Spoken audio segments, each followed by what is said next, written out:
Hi, welcome everyone. Dr. Cindy Liebert here with my co-host Brooke Jack and our very special guest, Christi Hurd.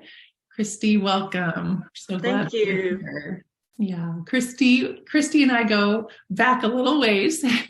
I first met Christi, or Mrs. Hurd, as I knew her at the time, when my daughter, who's now 18 and in college, when she was in middle school.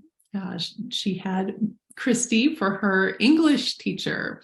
So, and we've grown to know each other better over this time. And we have connected through the ministry Young Life, where you guided my daughter into that. And it's just been a big part of her life. And so I just have a lot of gratitude for your influence in her life and your mentorship of her. But let me just introduce you so everybody else knows your background. You were a middle school English teacher for many years. How many altogether? Part-time, part-time and full-time, it's almost 20 years. Okay. I went back to teaching full-time when I saw the ominous cost of college. And knew that I could not do any kind of work part-time and get them through college. So I worked full-time for 12 years. Gotcha. And you retired from teaching in 2021 in order to support your aging parents. And you didn't stop there, though. You went on to get certified through the Parent Coaching Institute, and now you're a certified parent coach, which is just a beautiful way to tie together your teaching experience and your passion and desire to help support parents and children. Let me just read a bit about your bio and then we'll get into our conversation. So you are passionate about partnering with parents to restore their enjoyment in this most influential role.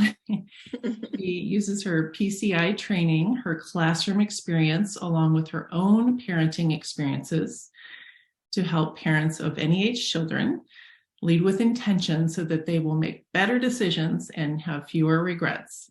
Good goals. You have 3 children yourself? I have 3 children. Right. They are 25, 28, and 30 now.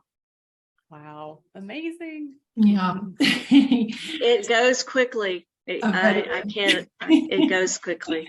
I am definitely appreciating that now that I have one in college. It's just become so much more poignant to know how quickly it goes. So I'm soaking up every Yes, good for you. Mm-hmm.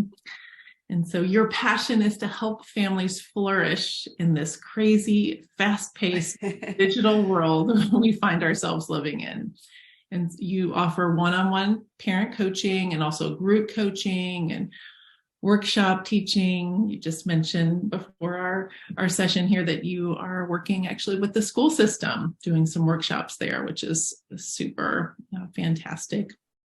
We're just so delighted to have you here, Christi, and I'm excited to share some of your wisdom with our listeners. Thank you. Parents or grandparents or have children in their lives in some fashion. So just tell us a little bit more about your ministry, this parent coaching. What motivated you to do that? In the classroom, one of the things that I was aware of over and over again and yet felt helpless was how could I support parents more? As you know, a classroom teacher is so busy all the time. And when I would go into conferences, I would have my plan on how I was going to help the child.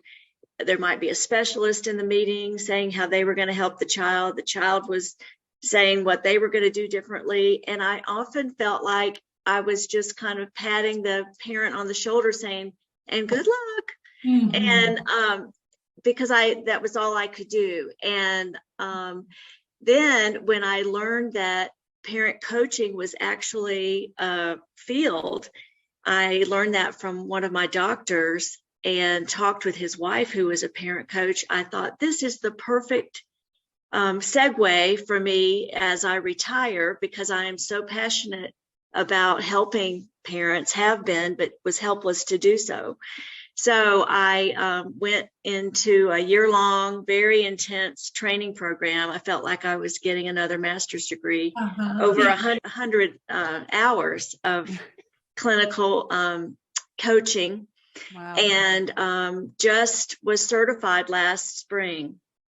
And so now I'm just getting the word out about what I do, and I'm loving it. It's making me a better person. It's making my family better. I mean, I think I'm parenting my adult children much better than I was, much better than I did when they were in middle school and high school. And that's great. And that gives me hope, to give hope to any parent that at any age you can change some things and make the family relationship better.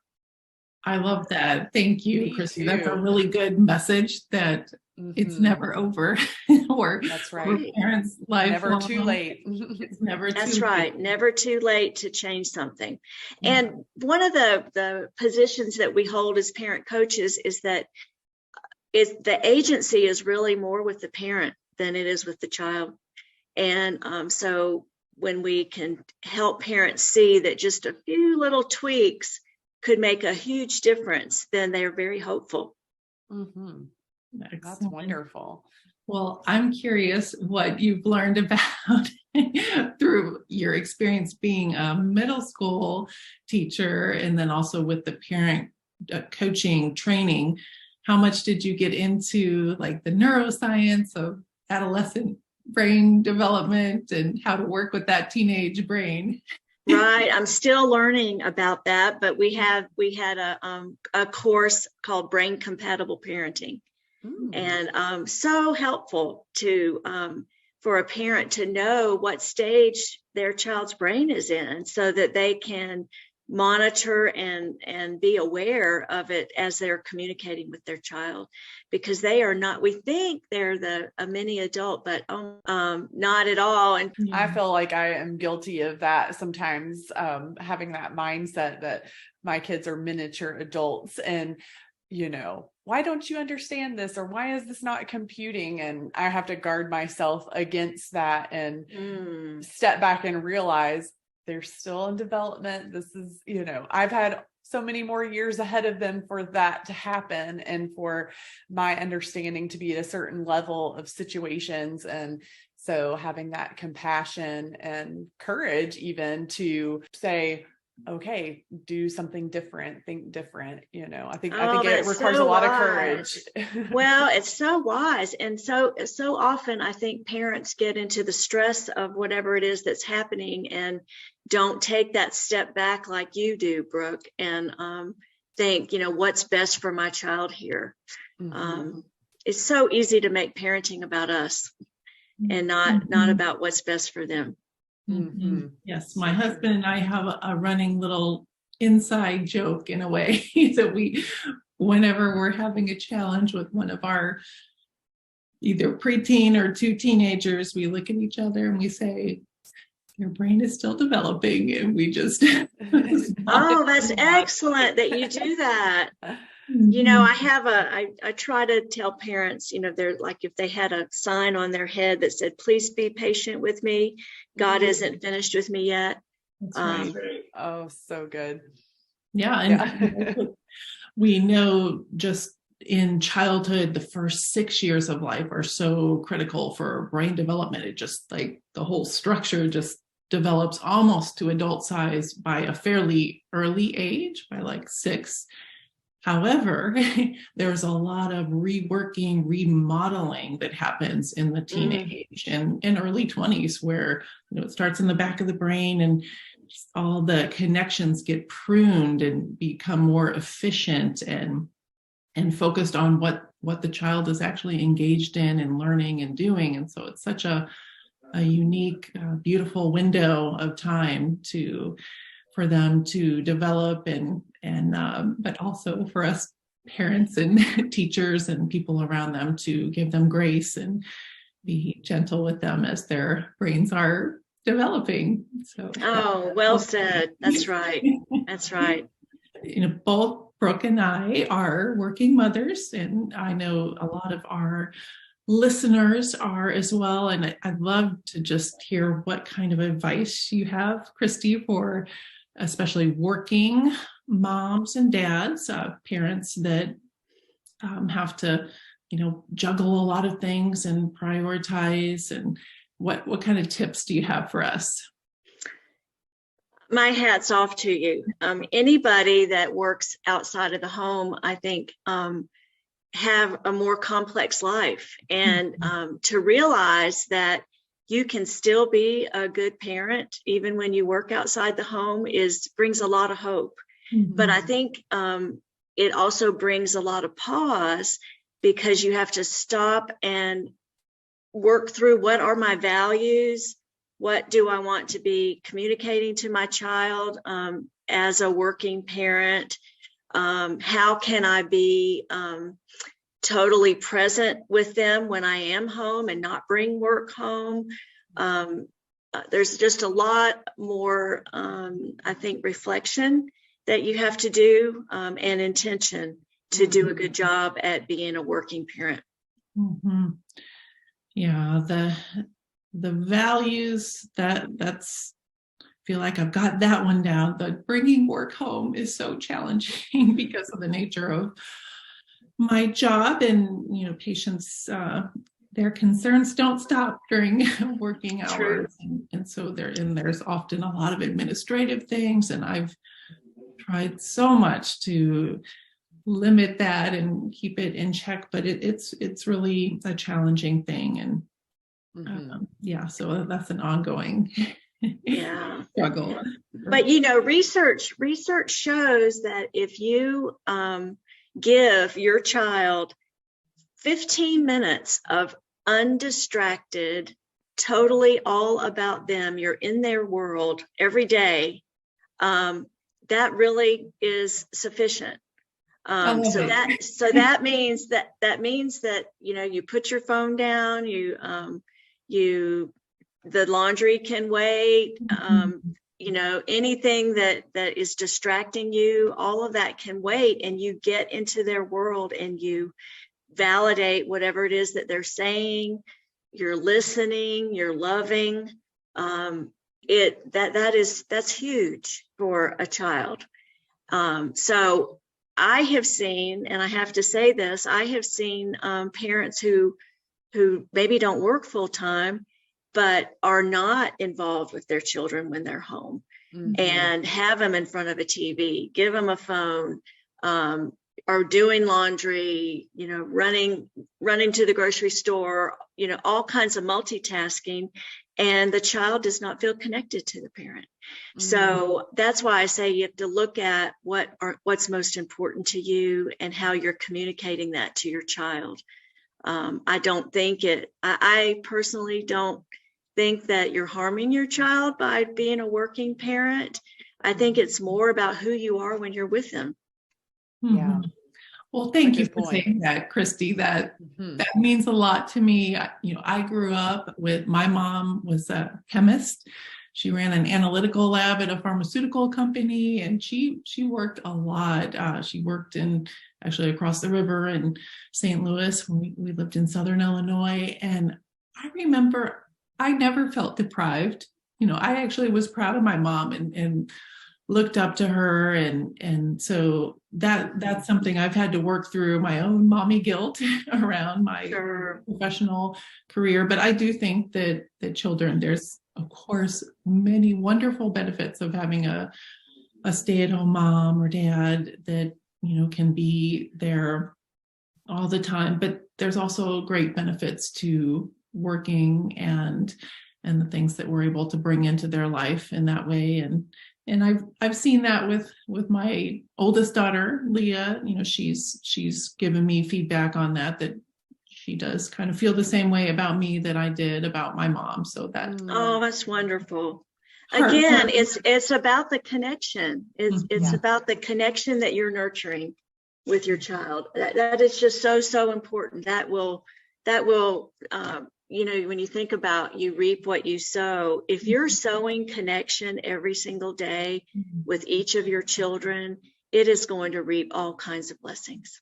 Mhm. Well, thank you for giving us that little tidbit about Yeah. the 15 minutes. I think that's so encouraging. And the same is true in kind of the fitness world. It takes just like, 10, 15 minutes of exercise a day to make a huge, vast changes in your health. And so I think a lot of times we get caught up in this, we've got to do these big grandiose gestures, either, with parenting or with fitness, to do well. But the truth is little bits of time really do add up. And so I'm glad. Oh, they do. Little steps produce big dividends. Mhm. And when you think about it, 15 minutes of undistracted, you're in their world, that's not just a piece of cake. Yeah. That's a long time, really. Mhm. That's a long time. So I coached a very busy, successful father recently, and he had to divide his 15 minutes up into 5-minute segments Mhm. because it was, really taxing on him. So, but he was willing to do it, and he saw behavior change in his children because he did. That's Yeah. super. Yeah. One of the blessings of today being a 2-hour delay with the weather here in Yes. Nashville, that I got to drive my teenager to high school, and we had 20 minutes of undivided time. That's and wonderful. laughing What? and Oh, sharing. that's great. It was just really a lovely morning. So I'm grateful. Yes, very good. Connections. One of the things that I've experienced too, just as a child with a working mom who is a school teacher, and like you said, school teachers are constantly busy and, bringing work home. But my mom engaged us with some of her work. When she brought it home, she would let us help grade papers and or wonderful. help decorate in the classroom when she had to change out things for different units, bring us and involve us so that we could kind of appreciate a little bit more what she was doing, and we felt a part of it, not just, okay, y'all go over here, I've got to do this, but brought us into her world a little bit and let us experience that. And so I've tried to model that as well with my kids. If I'm having to do something on my computer, like a little a project and graphics or something like that, I find they're curious. What are you working on, Mom? What are you doing, and how are you doing it? And so then I'm like, well, come over here and watch, and I'll show you. And look, I can drag this, and I'm going to change the font, and I'm going to do this, and position this, and just teach them a little bit about what I'm doing and why I'm doing it, who it's going to go out to. And so, that helps them to even appreciate and see, oh, cool, Mom, you're doing this. And, oh, you're going to be recording a podcast. Oh, people are going to be listening to your, conversation. Oh, wow. And just all the things that they don't feel so disconnected, but they can actually appreciate it. Brooke. Oh, that's wonderful. That's wonderful. I love it. Tell us some more tips, Christi. I know you've got more wisdom in there. We want to mine the diamonds. Yes. Well, when I think of the tips that, like you all have said, nurturing that secure attachment is so important from day one.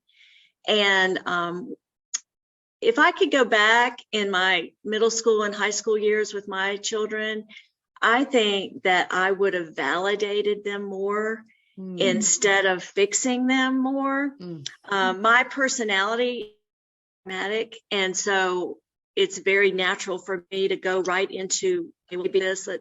And I found that some of the connection was damaged because I did not take time to validate my child. And so learn from me and learn that they really need to be validated. And so that means tuning in to what they're saying, acknowledging what they're saying without judgment, and then just listening. Oh, I know that's really hard. That must have really hurt. That must have really hurt. What are you going to do about that? Do you remember any times that this happened before and you got through it. I mean, you're really in their world and validating. And then the last thing that you do is you wait to instruct, you wait to give advice, you wait to fix. And that's where the pause comes in. So learn from me, because my daughter, who's 30 now and has 2 children, I love being a grandmother, but I'm seeing her give to them what I didn't give her enough of. And thank goodness she's been able to see that that was something that she really needed. Yeah. So I would say, nurture that secure attachment just every day. Set limits for your children. They yearn for limits. Actually, the most insecure children are the ones that don't have limits. So you set boundaries that make them feel safe, and you explain why you're doing that. And then if something happens where they make a mistake, or they're bound to, then you let the consequences teach. So the consequences are the bad guy, and you remain the good guy, and you're helping them learn from the consequences that they experienced. That to me is golden, if you can do that. I really like that you bring up to explaining to them why you're doing something or why you're setting a certain boundary, because, I remember even in the time that I was growing up, there was this kind of mindset of you just do it because mom and dad are the authority, and it's because we say so. And I think that it is important that kids learn to honor and respect their parents as the authority figures and the leaders in their lives, and learn to honor that and not constantly be questioning that. But I also have found in my own life and my kids' lives that they really benefit from understanding why, and they're curious to know why, and that actually helps them to cooperate with the boundaries that you're setting. So yeah, I don't know if that's something that you've seen transition over the years in parenting, but I think our kids are curious about why, and are capable of grabbing hold of that understanding earlier than sometimes we think. I think you're right. The best parenting approach is a firm and a kind approach. It gives them a sense of safety and love when you can be that kind of parent. Can I share one more tip? Sure. Yes. Keep them coming. Another tip is what we called when I was in my training the paradox of self-care. We always think that it's our children's needs that we have to put first, and yes, they are very, very important. But if you don't have anything to give, then they are the ones that have to pay for it. So it's important to think about, what do I need as a human being to make me feel confident and happy and connected to others? What can I do? How can I put time and place that I can start filling my cup so that I have something to pour out when I'm with my family? And as you have said, Cynthia, that it's the little blocks of time. So I coached a parent. This actually was another father who the wife wanted him home right away from work, and he was already feeling like a terrible dad. And I said, well, what do you do to take care of yourself? And he said, I don't have time to do anything. She wants me right home. And I said, what do you enjoy doing? And he said, well, I really like working out. And I asked the wife, do you think that you could give him 30, 45 minutes to run by the Y before he gets home? And, well, I can try. And she said, he's a different person when he comes back. And so just acknowledging and recognizing what you need to help you feel good about yourself makes you so much more present in the lives of your children.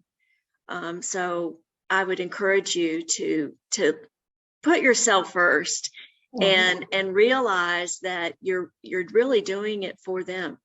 Yeah. Wow. Thank you for That emphasizing is a game changer. Very wise. It really is. And I think I figured that out maybe The hard way. 7 years ago after I just burned myself out. But it does help to remind myself that the reason I do set aside these blocks of time for exercise and downtime to take care of myself is so that I can fully show up and be a good mom and be there for my patients and my husband and all of those things. So it's not selfish to set aside time for yourself and take care of yourself even before others, because it's just that whole putting your oxygen mask on first. It really is. Yeah. And you need it every day. Yeah, absolutely. So if you were someone's parent coach, take us through the process that you go through with them. Do you do like an evaluation, or what's your system? Well, that's a very good question.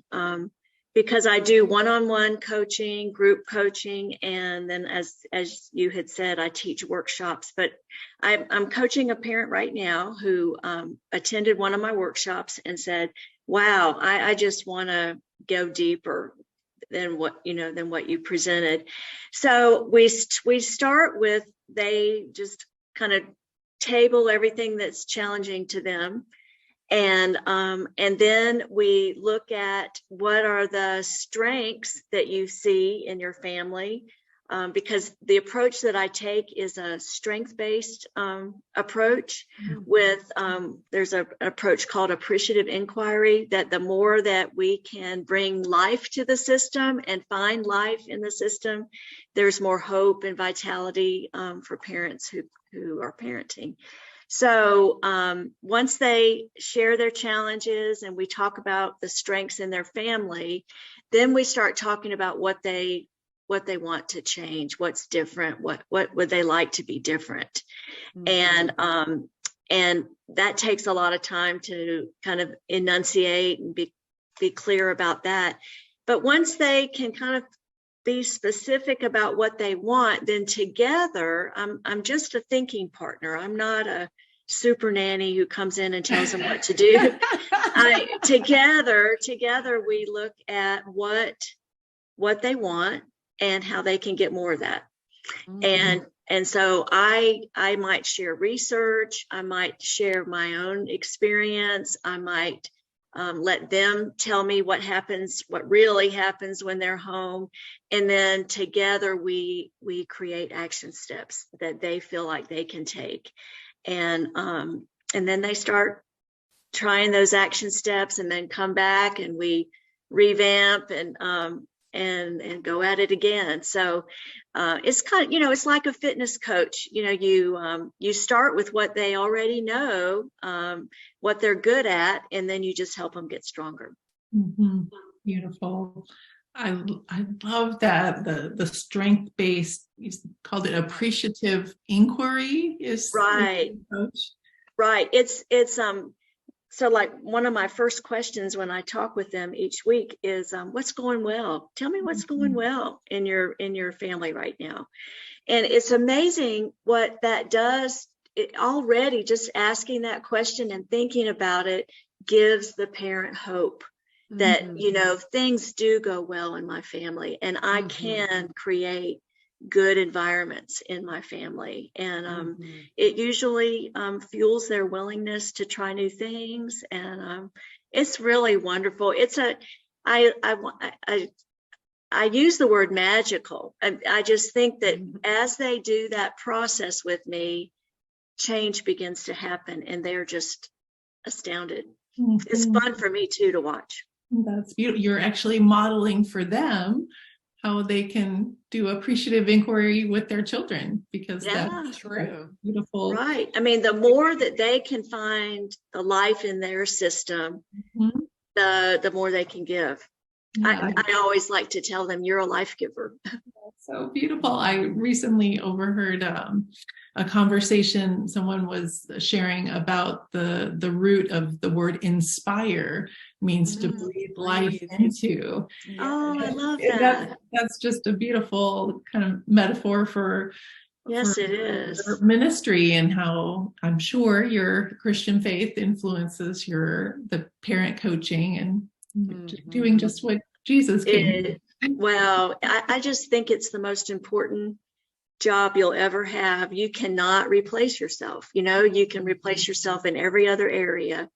But your kids will remind you when they get older of, do you remember when you did that and how much, that was hard for me when you made that poor choice or whatever. I mean, you won't do it perfectly, but it's wonderful when you can enjoy the process more and then reap the benefits of a family that loves one another and enjoys one another.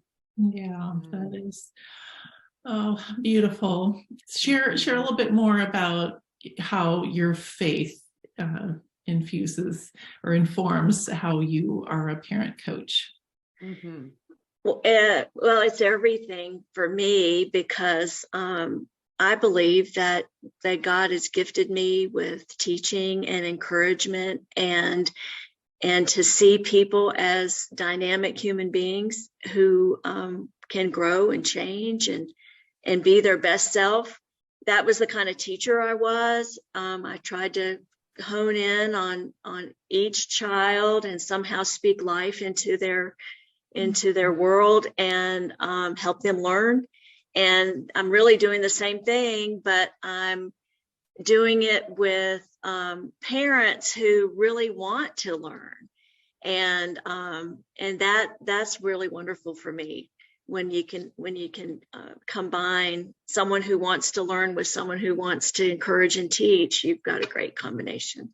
Lovely. Thank you. And thank you for breathing life into and inspiring my daughter, Leah. Oh, well, she's wonderful. But, again, Leah, as a student and as a young believing Christian, was one who just wanted to learn and would ask questions. And then I would be able to share, my experience.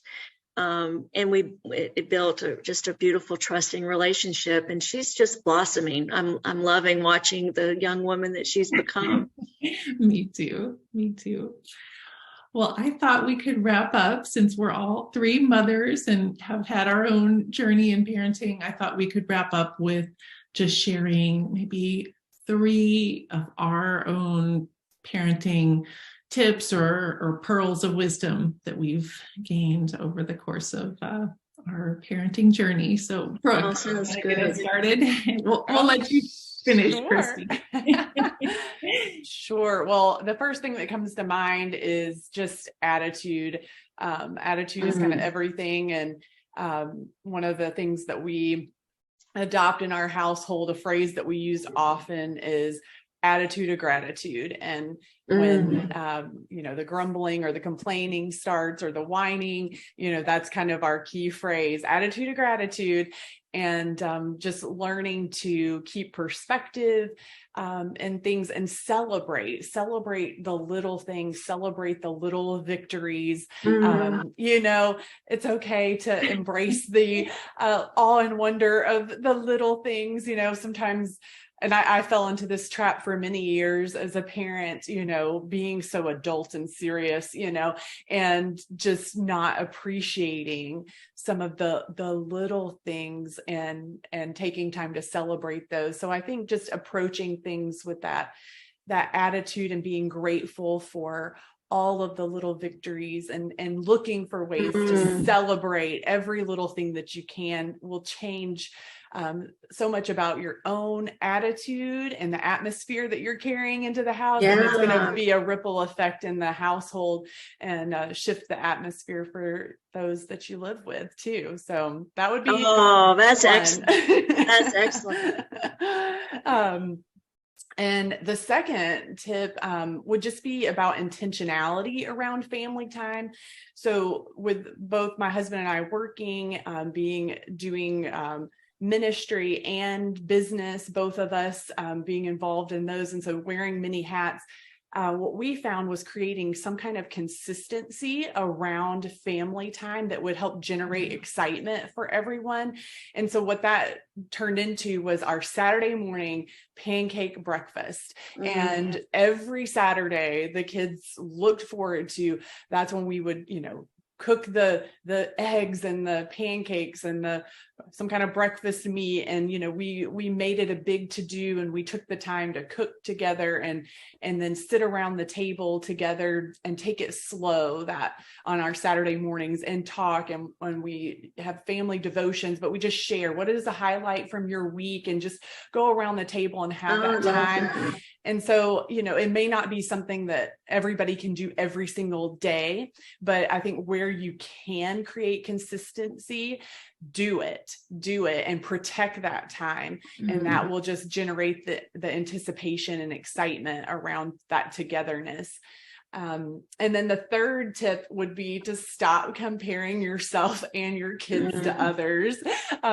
This is a phrase that goes through my head often when I start falling into that trap of comparing my kids' behavior or reactions or responses and situations to other kids, as I go, they don't have the same DNA. I think to myself, my kids have certain propensities and personality traits that are wired in their DNA that are not the same as others. And, and our lives are completely different than that person across the table there, and so it's okay to, recognize that there are differences and to not get caught in the trap of comparison, because that just robs you of so much joy and appreciation. And just that's so true. Just in this place of negativity and feeling not enough. And so instead of comparing, focusing on your family and the nuances and investing there. So those would be my three. That's wonderful. I love that. I will use those if that's okay. Oh, certainly. That's a lot of wisdom in my coaching. Thank you. You're welcome. Fortunate children that you have. Oh, thank you. And Lucas. Your Saturday morning. Yes. The Jack Pack. We do. We have lots of love in the household. And that's great. You have to share about the sign above your head, Brooke. I love that story. Oh, yes. Yes. So it says thanks loving. And that sign was birthed out of my youngest son, William, who just turned 6. When he was about 3.5, he referred to Thanksgiving as thanks loving. So it was approaching Thanksgiving time, and we were talking about Thanksgiving dinner, all this stuff. Well, he started asking questions. So when are we having thanks loving?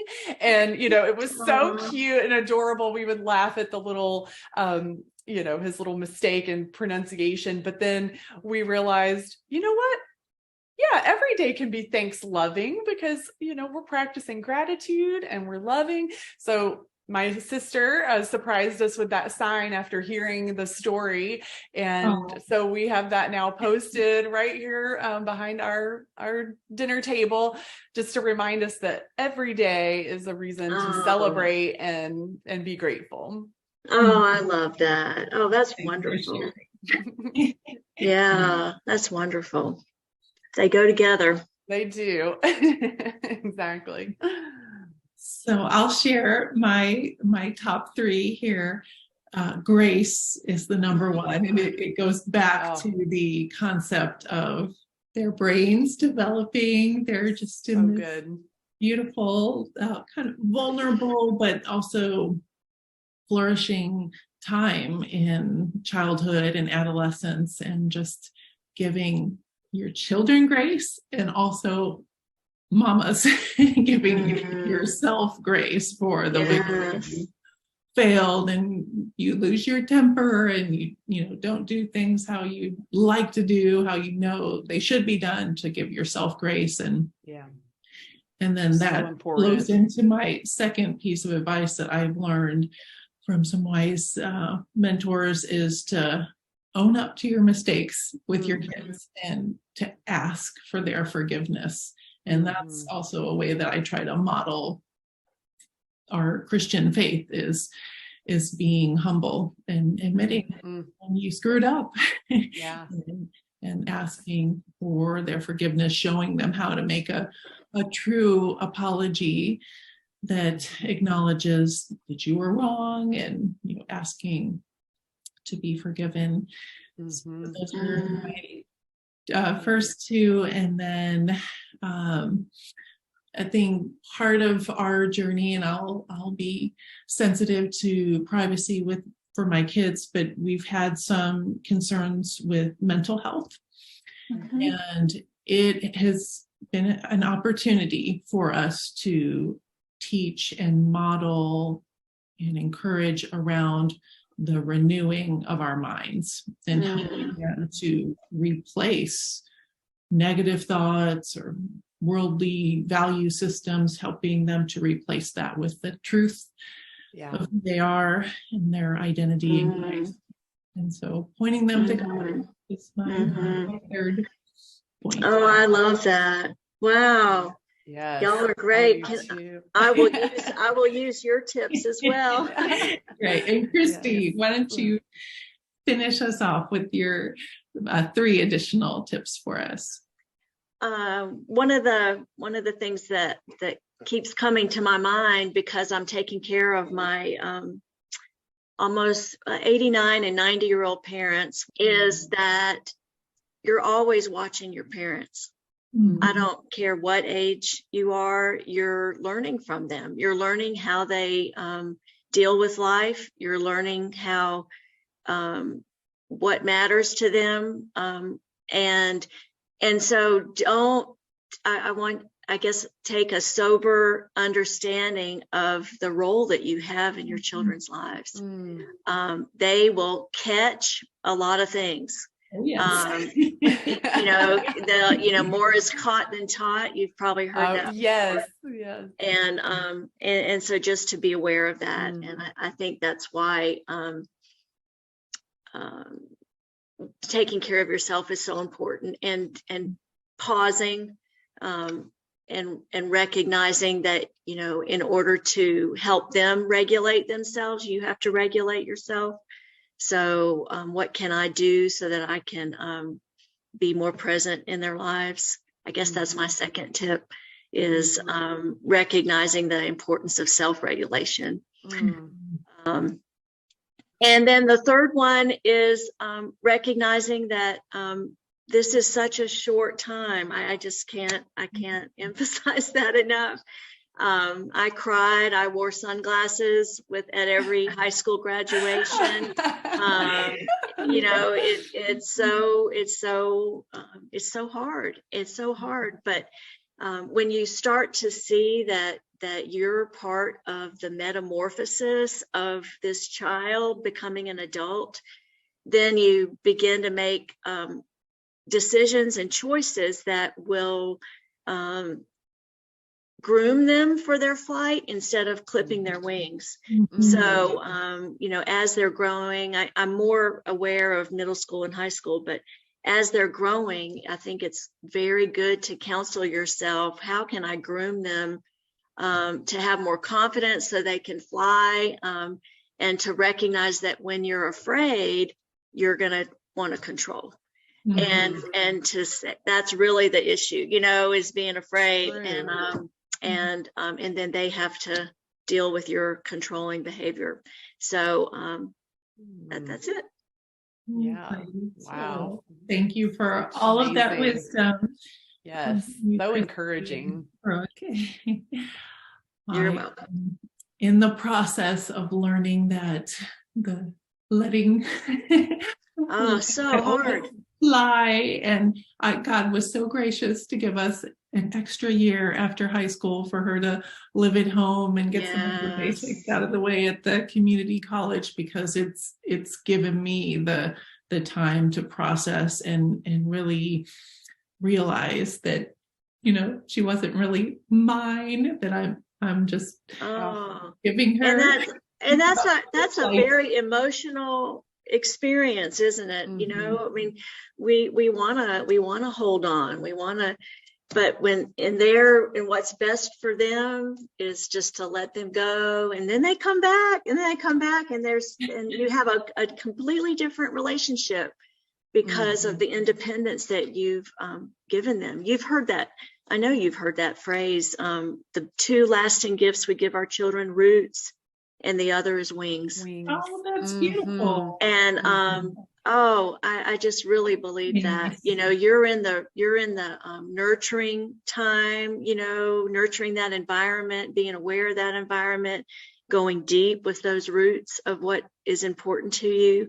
And then there's the time to let them go and let them live out the values that you've lived before them, and figure out life, and know that you're a safe place to come back to. I mean, here my dad is, he's a retired family counselor. I'm going to get emotional, but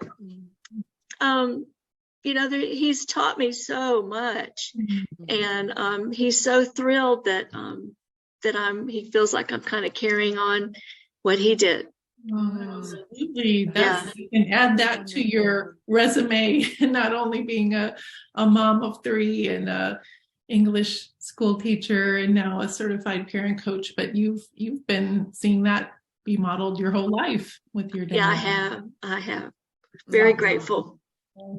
Oh, that's so amazing. Christi, thank you so much for your time today and here to share your wisdom with our listeners. I'd love if you could, if someone wants to work with you as a coach or invite you to do a workshop, how can they get a hold of you?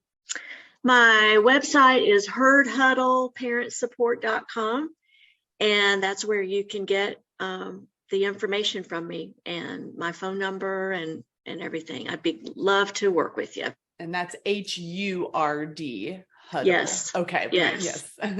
Awesome. Yes. Okay. Yeah. Thank you for reminding us too of what a sacred work that we're doing, raising and nurturing and guiding our children.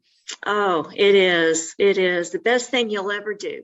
Bye, everyone. Thank you. Thank you. Thank you. Y'all are lovely. Bye-bye.